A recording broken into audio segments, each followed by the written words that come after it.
நம்ம என்ன பார்க்க போறோம்னா கம்ப்ரெஷன் ப்ராசஸ் தான் பிவி டயக்ராம் காட்டியிருக்காங்க.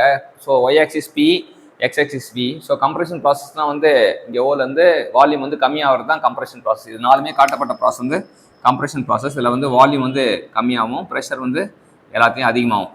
ஸோ நாலுமே வந்து ப்ரெஷர் அதிகமாகுது, மேலே தான் போகுது, வால்யூம் வந்து கம்மியாகுது. So compression process. கம்ப்ரெஷன் ப்ராசஸில் வந்து கான்ஸ்டன்ட் வால்யூம் ப்ராசஸ். இதை கோட கீழே இறக்குனீங்கன்னா இது கரெக்டாக வால்யூம் லைன் டச் பண்ணோம். ஸோ வால்யூம் கான்ஸ்டன்ட் கண்டுபிடிக்கலாம். ஸோ அது கீழே வால்யூம் ஒரே ஒரு கோட்டுக்கு நீள ஏரியாலாம் கிடையாது.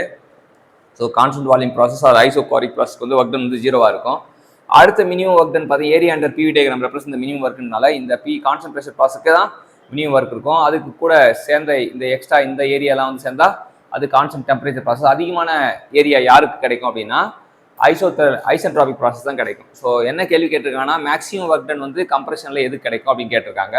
So we can know that isentropic process தான் மேக்ஸிமம் ஒர்க் டன். இதே வந்து போன இதில் பார்த்தோம். போன இதில் வந்து நம்ம பார்த்தோம் என்ன அப்படின்னா, போன இதில் பார்த்த இது வந்து எக்ஸ்பான்ஷன் ப்ராசஸ். எக்ஸ்பான்ஷன் ப்ராசஸ் வந்து எங்கே போட்டோம் அப்படின்னா, எக்ஸ்பான்ஷன் ப்ராசஸ் வந்து என்ன பண்ணோம்னா இந்த பக்கம் போட்டோம். ஸோ அதில் வந்து யார் இதுன்றதும் பார்த்தோம். கான்ஸ்டன்ட் ப்ரெஷர் ப்ராசஸ் தான் வந்து அதிகமான ஒர்க் டன் அப்படின்றது தெரிஞ்சுது. கான்ஸ்டன்ட் ப்ரெஷர் எக்ஸ்பான்ஷனில் கான்ஸ்டன்ட் ப்ரெஷரு, கம்ப்ரெஷனில் ஐசென்ட்ராபிக் அப்படின்றது தெரிஞ்சுக்கணும்.